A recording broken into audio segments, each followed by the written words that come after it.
আমাদের বাংলাদেশে ব্রিটিশদের আইন চলে।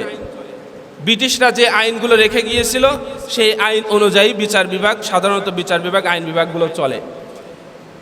নেক্সট সূরাতে কিভাবে ধোঁকা দিচ্ছে দেখেন।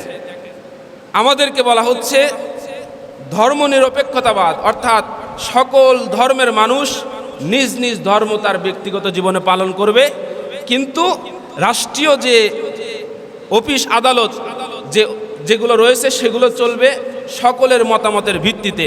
আচ্ছা বলেন তো দেখি, আমাদের বাংলাদেশে যদি সকল ধর্মের মতামতের ভিত্তিতে যদি আইন তৈরি করা হতো, তাহলে সেই আইনগুলো তো মুসলমানের পক্ষে, অর্থাৎ ইসলাম অনুযায়ী বেশি আইন থাকার কথা ছিল। আছে? নাই।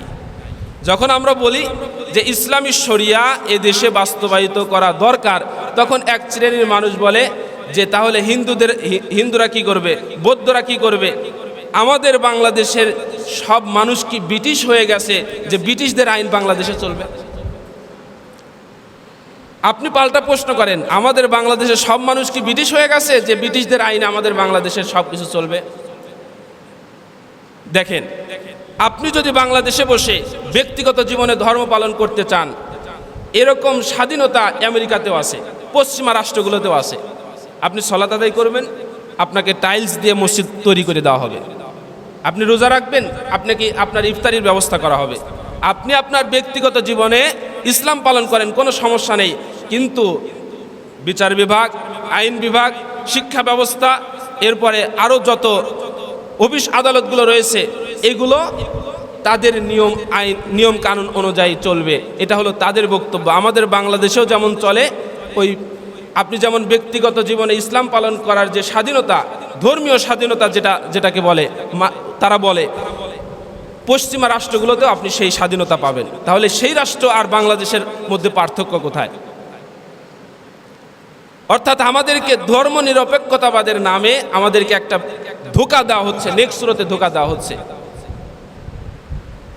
আবারও বলছি, অনেকেই পাল্টা প্রশ্ন করবে যে হিন্দুদের কি হবে, বৌদ্ধদের কি হবে? 100 বছর আগেও এই পৃথিবীতে ইসলামী শরিয়া পূর্ণাঙ্গরূপে বাস্তবায়ন ছিল, রাষ্ট্রীয়ভাবে ইসলাম বাস্তবায়িত ছিল। সেই ইসলাম 100 বছর আগে ছিল। 100 বছর আগের ইসলাম কি এখন ব্যাকডেটেড হয়ে গেছে? আর যেই ইসলাম অমুসলিমদের স্বাধীনতা দিয়েছে, নিরাপত্তা দিয়েছে, আমরা ইতিপূর্বে আলোচনা করেছি, সামনে বিস্তারিত আলোচনা করব। ইসলামী রাষ্ট্রে অমুসলিমদের অধিকার কি, এ বিষয়ে আমরা সামনে আলোকপাত করার চেষ্টা করব।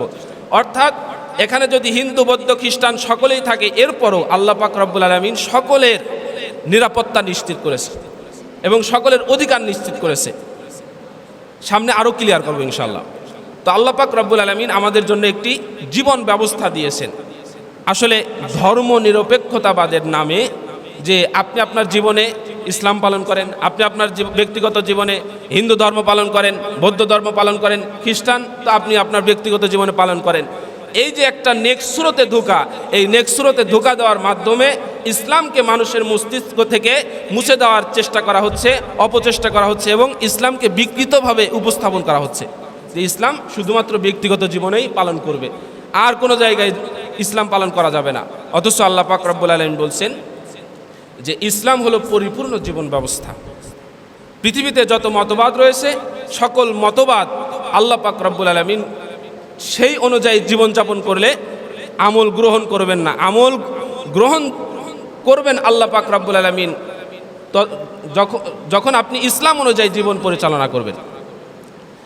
তো এক শ্রেণীর মানুষ রয়েছে যারা ইসলাম চায়, ইসলামী শরিয়া চায়, তবে আরও কিছু মানুষ রয়েছে বাংলাদেশের আদমশুমারি অনুযায়ী তারা মুসলিম হলেও আল্লাহর আদমশুমারিতে তারা মুসলিম নয়।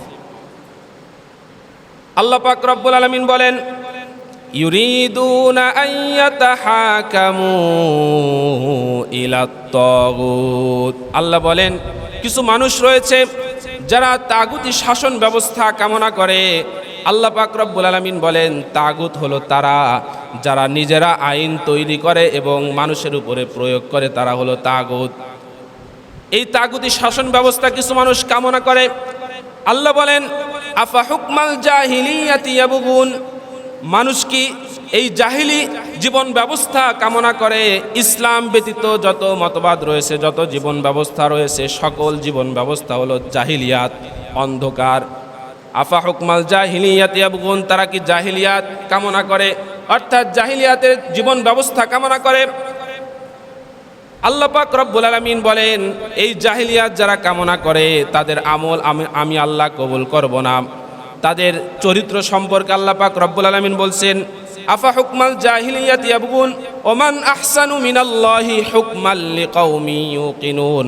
অথচ এই পৃথিবীতে যত জীবন ব্যবস্থা রয়েছে, এই জীবন ব্যবস্থার মধ্যে সর্বোত্তম জীবন ব্যবস্থা হলো ইসলাম। আল্লাহ পাক রব্বুল আলামিন যেই জীবন ব্যবস্থা দিয়েছেন, জীবন ব্যবস্থা প্রণয়নের ক্ষেত্রে আল্লাহর চেয়ে অধিক উত্তম আর কেউ নয়। আল্লাহর চেয়ে অধিক উত্তম এই পৃথিবীতে আর কেউ নেই যে হুকুম দেওয়ার ক্ষেত্রে আল্লাহর চেয়ে উত্তম হতে পারে। যদি আল্লাহ পাক রব্বুল আলামিন মানুষের মাঝে এটা ছেড়ে দিতেন, অর্থাৎ আইন প্রণয়নের ক্ষেত্রে যদি মানুষকে দায়িত্ব দিতেন, তাহলে নিজেদের সুবিধা অনুযায়ী মানুষ আইন প্রণয়ন করত, আইন তৈরি করত। বাংলাদেশের সংবিধান লেখার পরে 16 বার এগুলো সংশোধন করা হয়েছে। আল্লাহ বলেন, যারা ক্ষমতায় যাবে, যাওয়ার পরে নিজেদের মতো করে সংবিধান তৈরি করবে।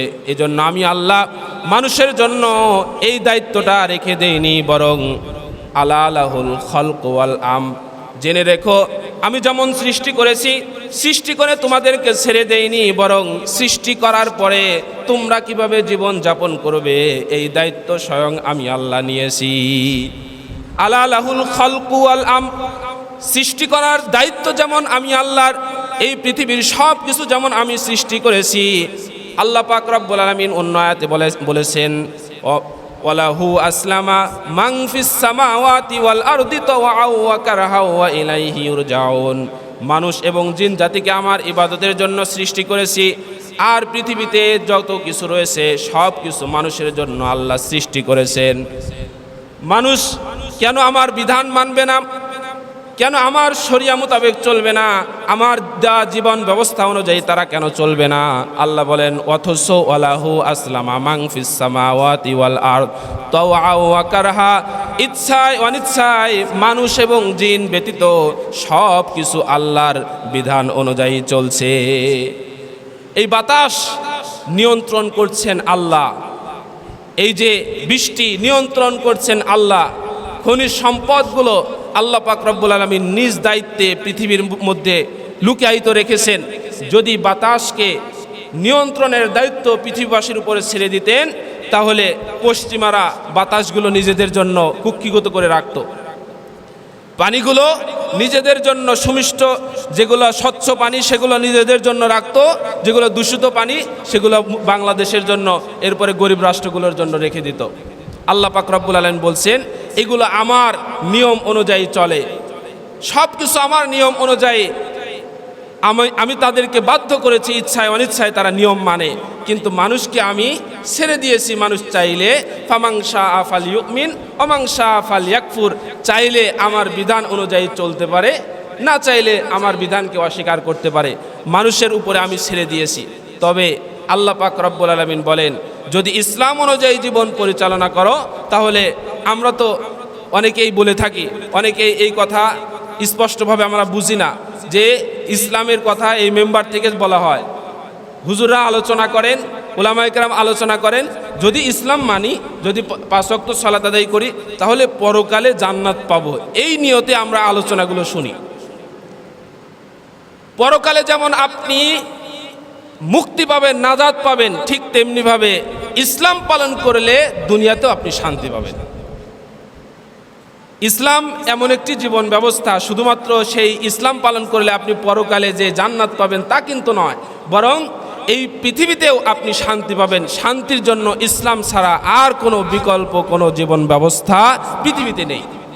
কেউ আজ পর্যন্ত স্থায়ী সমাধান দিতে পারেনি। কোনো জীবন ব্যবস্থা বা পৃথিবীতে আজ পর্যন্ত শান্তি প্রতিষ্ঠা করতে পারেনি ইসলাম ব্যতীত। ইসলাম এজন্য পরকালে যেমন আপনার জান্নাতের ফয়সালা করবে, ঠিক তেমনিভাবে ইসলাম পালন করলে দুনিয়াতেও আল্লাহ পাক শান্তির ব্যবস্থা করে রেখেছেন। ইসলাম ব্যতীত যদি কেউ অন্য কোনো তন্ত্র মন্ত্র, অন্য কোনো জীবন ব্যবস্থা গ্রহণ করে, তাহলে আল্লাহ পাক রব্বুল আলামিন বলছেন তাদের আমলগুলো আমি আল্লাহ কবুল করব না। আবারও বলছি যে ইচ্ছা থাকা সত্ত্বেও যদি আপনি আমল না করতে পারেন, তাহলে এর কারণে ঈমান নষ্ট হবে না। তবে আপনি যদি ইচ্ছাই না করেন, যদি ইসলামী শরিয়া বাস্তবায়িত হোক এই কামনা যদি আপনার না থাকে, তাহলে আপনার আমল কবুল হবে না। এটা সুস্পষ্ট কথা। ইসলামী শরিয়া হলো পূর্ণাঙ্গ জীবন ব্যবস্থা। আবারও বলছি, ইসলামী শরিয়া বলতে আমরা কি বলছি যে কোরআন সুন্নাহ ইজমা কিয়াস, ইসলামের যত বিষয় রয়েছে সকল বিষয়কে এক কথাই বলে ইসলামী শরিয়া। হযরত ওমর রাদিয়াল্লাহু তাআলা আনহু তাওরাতের এক খণ্ড পাণ্ডুলিপি নিয়ে এসে রাসূলুল্লাহ সাল্লাল্লাহু আলাইহি ওয়াসাল্লামকে দেখালেন। দেখানোর পরে তিনি সেই তাওরাতের পাণ্ডুলিপি পড়তে শুরু করলেন। পাশে আবু বকর সিদ্দিক রাদিয়াল্লাহু তাআলা আনহু ছিলেন। আবু বকর রাদিয়াল্লাহু তাআলা আনহু ওমর রাদিয়াল্লাহু তাআলা আনহুকে বললেন, ওমর, তুমি রাসূলের চেহারার দিকে লক্ষ্য করো। হযরত ওমর রাদিয়াল্লাহু তাআলা আনহু রাসূলুল্লাহ সাল্লাল্লাহু আলাইহি ওয়াসাল্লামের চেহারার দিকে লক্ষ্য করে দেখলেন আল্লাহর নবীর চেহারাটা রক্তিম বর্ণের হয়ে গেছে, তার চেহারাটা লাল হয়ে গেছে। কারণ হলো তিনি রাগান্বিত। ওমর রাদিয়াল্লাহু তাআলা আনহু তখন বললেন, আল্লাহর আযাব এবং মুহাম্মদ রাসূলুল্লাহ সাল্লাল্লাহু আলাইহি ওয়াসাল্লামের ক্রোধ থেকে পানাহ চাচ্ছি। এরপরে বললেন, রাদিতু বিল্লাহি রাব্বাও ওয়া বিল ইসলামি দীনাও ওয়া বি মুহাম্মাদিন সাল্লাল্লাহু আলাইহি ওয়াসাল্লাম নাবিয়্যাও ওয়া রাসূলা। রাদিতু বিল্লাহি রাব্বাও, আল্লাহকে রব হিসেবে পেয়ে, আল্লাহকে রিজিক দাতা হিসেবে পেয়ে, আল্লাহকে বিধান দাতা হিসেবে পেয়ে আমি সন্তুষ্ট, আমি খুশি, আমি অহংকার করি। অবিল ইসলামী দীনাও, এবং ইসলামকে জীবন ব্যবস্থা হিসেবে পেয়ে, অবি মুহাম্মাদিন সাল্লাল্লাহু আলাইহি ওয়াসাল্লাম নাবিয়্যা ওয়া রাসূলা, আর মুহাম্মদ রাসূলুল্লাহ সাল্লাল্লাহু আলাইহি ওয়াসাল্লামকে নবী হিসেবে পেয়ে, রাসূল হিসেবে পেয়ে, আদর্শ হিসেবে পেয়ে আমি সন্তুষ্ট, আমি খুশি। আল্লাহর নবী বললেন, ওয়াল্লাযী নাফসু মুহাম্মাদিন বিয়াদিহি, যার হাতে আমার প্রাণ তার কসম করে বলছি, আল্লাহর কসম করে বললেন, লাউ বাদা লাকুম মূসা ফাত্তাবাতুমুহু ওয়া তারাকতুমুনি, এই তাওরাত যেই নবীর উপরে নাজিল হয়েছে, এই নবী যদি বর্তমানে উপস্থিত থাকতেন আর আমাকে বাদ দিয়ে যদি মূসা আলাইহিস সালামের অনুসরণ যদি তোমরা করতে, লা দালালতুম আন সাওয়াইস সাবিল, তাহলে অবশ্যই তোমরা পথভ্রষ্ট হয়ে যেতে। শুধু তাই নয়, নবীজি বললেন, ওয়ালাউ কানা হাইয়ান, মূসা আলাইহিস সালাম যদি এই সময় জীবিত থাকতেন তাহলে আমি মুহাম্মদুর রাসূলুল্লাহ সাল্লাল্লাহু আলাইহি ওয়াসাল্লামের অনুসরণ করা লাগতো। ওয়ালাউ কানা হাইয়ান, যদি মূসা আলাইহিস সালাম এই সময় উপস্থিত থাকতেন তাহলে আমি মুহাম্মদুর রাসূলুল্লাহ সাল্লাল্লাহু আলাইহি ওয়াসাল্লামের অনুসরণ করা লাগতো। আল্লাহর নবী রাগান্বিত হয়েছিলেন। এক খণ্ড তাওরাতের পাণ্ডুলিপি দেখে যদি রাসূলুল্লাহ সাল্লাল্লাহু আলাইহি ওয়াসাল্লামের চেহারা রক্তিম বর্ণের হয়ে গিয়েছিল, তাহলে এই সময় যদি মুহাম্মদ রাসূলুল্লাহ সাল্লাল্লাহু আলাইহি ওয়াসাল্লাম থাকতেন তাহলে দেখতে পেতেন যে আমার উম্মতেরা মসজিদে সুন্নাহ মোতাবেক আমার নিয়ম অনুযায়ী মসজিদে সালাত আদায় করে, কিন্তু এই উম্মতগুলোই যখন বাজারে যায় ব্যবসা বাণিজ্য আমার ইসলাম অনুযায়ী করে না। আমার এই উম্মতগুলো মসজিদে যেমন সালাত আদায় করে আমার সুন্নাহ মোতাবেক, হজে যেমন আমার সুন্নাহ পালন করে, ঠিক তেমনিভাবে আমার এই উম্মত তো যখন সচিবালয়ে যায়, যখন সংসদে যায়, তখন তো আমার এই ইসলাম পালন করে না। তখন রাসূলুল্লাহ সাল্লাল্লাহু আলাইহি ওয়াসাল্লাম কি বলতেন? এজন্য ইসলাম ব্যতীত যত জীবন ব্যবস্থা রয়েছে আল্লাহ পাক রব্বুল আলামিন গ্রহণ করবেন না। ইসলামী শরিয়া মোতাবেক যারা জীবন পরিচালনা করবে, আপনি যদি ইসলাম গবেষণা করার চেষ্টা করেন, ইসলাম বুঝার চেষ্টা করেন, দেখবেন যে শুধুমাত্র ব্যক্তিগত জীবনে জীবনযাপন করার ক্ষেত্রে ব্যক্তিগত জীবনে ইসলাম পালন করার নাম ইসলাম নয়। কিতাবুল বুয়ু, আপনি হাদিস গ্রন্থ খোলেন, বুখারীর বিশাল অধ্যায় পড়ে রয়েছে কিতাবুল বুয়ু। কিতাবুল বুয়ু অর্থ কি? ইসলামী অর্থনীতি, ব্যবসা বাণিজ্য কিভাবে করবেন। এরপরে কিতাবুল হুদুদ, বিচার ফায়সালা কিভাবে হবে, চোর চুরি করলে কি হবে, ডাকাতি করলে কি হবে, জিনা করলে কি হবে, সমকামিতা করলে কি হবে, এরপরে খাদ্যে ভেজাল দিলে তার শাস্তি কি হবে, ওজনে কম দিলে তার শাস্তি কি হবে, বিস্তারিত কুরআনুল কারীমের মধ্যে আল্লাহ পাক সংক্ষিপ্ত আকারে বলেছেন এবং বিস্তারিত মুহাম্মদুর রাসূলুল্লাহ সাল্লাল্লাহু আলাইহি ওয়াসাল্লাম বলেছেন। সেগুলো মুহাদ্দিসগণ আপনি যদি হাদিস গ্রন্থ খোলেন দেখবেন কিতাবুল হুদুদ নামে বিশাল অধ্যায় পড়ে রয়েছে। কিতাবুস সালাত যেমন রয়েছে, সালাত কিভাবে আদায় করতে হবে হাদিস গ্রন্থে যেমন কিতাবুস সালাত অধ্যায় রয়েছে, ঠিক তেমনিভাবে কিতাবুল হুদুদ মানুষের যে অপরাধ রয়েছে, অপরাধের শাস্তি কী হবে সে সম্পর্কে আল্লাহ পাক রব্বুল আলামিন বলে দিয়েছেন। তো ইসলাম শুধুমাত্র নামাজ, রোজা, হজ, যাকাতের নাম ইসলাম নয়। ইসলামী শরিয়াতে সব কিছু রয়েছে। আমাদের কামনা করতে হবে, চাইতে হবে। আমাদের মস্তিষ্ক থেকে ইসলামকে বিকৃত করা হয়েছে, অর্থাৎ ইসলাম যে পূর্ণাঙ্গ জীবন ব্যবস্থা, ধর্ম নিরপেক্ষতার নামে, গণতন্ত্রের নামে, বিভিন্ন তন্ত্রমন্ত্রের নামে ইসলামকে বিকৃত করে আমাদের সামনে উপস্থাপন করা হয়েছে। আজকে যখন এই কথাগুলো আমরা বলছি তখন অনেকে মনে করছে হুজুর এগুলো কি বলে, এগুলো কি? আসলে এটাই হলো ইসলাম। অনেক সময় দলকে, আদর্শকে খুশি করতে গিয়ে, দলকে খুশি করতে গিয়ে, নেতাকে খুশি করতে গিয়ে ইসলামী শরিয়াতের বিরোধিতা করে ফেলে। ইসলামী মৌলবাদ, ইসলামী শরিয়া, এগুলো হলো আমাদের অহংকার। আমরা ইসলামের মূলের উপরে আসি এবং ইসলামী শরিয়া ছাড়া, আমি আবারও বলছি, ইসলামী শরিয়া ছাড়া এই বাংলাদেশে অন্য কিছু চলবে, এটাই তো আশ্চর্যজনক। আমাদেরকে ধোঁকা দেওয়া হয়েছে যে সকল ধর্মের মানুষের মতামতের ভিত্তিতে দেশ পরিচালিত হবে, অর্থাৎ ধর্মের জায়গায় থাকবে, ব্যক্তিগত জীবনে থাকবে, রাজনৈতিক জীবনে, রাষ্ট্রীয় জীবনে ইসলাম পালন হবে না। তাহলে রাজনৈতিক জীবনে, রাষ্ট্রীয় জীবনে কাদের আইন মানব? আমাদের বাংলাদেশে 90% মুসলমানের দেশে আমরা কি ব্রিটিশদের আইন মানব? আমাদের দেশের সব মানুষ কি ব্রিটিশ হয়ে গেছে? সারা পৃথিবীতে অশান্তি, এই অশান্তির আগুন নিভানোর জন্য আপনি যদি চুলার মধ্যে হাত রেখে এরপরে বলেন যে আমার কষ্ট হচ্ছে, আমার শান্তি দরকার, আপনি তো রেখেছেন চুলার মধ্যে, আগুনের মধ্যে হাত। অশান্তি আগুন দাও দাও করে জ্বলছে সারা পৃথিবীতে। মানব রচিত আইন দিয়ে সারা পৃথিবীতে আপনি শান্তি প্রতিষ্ঠা করতে চান, কোনোদিনও শান্তি প্রতিষ্ঠা করা সম্ভব নয়। আমাদের বাংলাদেশেও শান্তি প্রতিষ্ঠা করা সম্ভব নয়। আমরা তো দীর্ঘ সময় দেখলাম মানব রচিত আইন দিয়ে বাংলাদেশে শান্তি কোনোভাবেই প্রতিষ্ঠা করা সম্ভব নয়। একমাত্র ইসলামী শরিয়া ছাড়া এই বাংলাদেশ নয়, সারা পৃথিবীতে কোনো জায়গায় শান্তি প্রতিষ্ঠা করা সম্ভব নয়। জোরে বলেন ঠিক কিনা?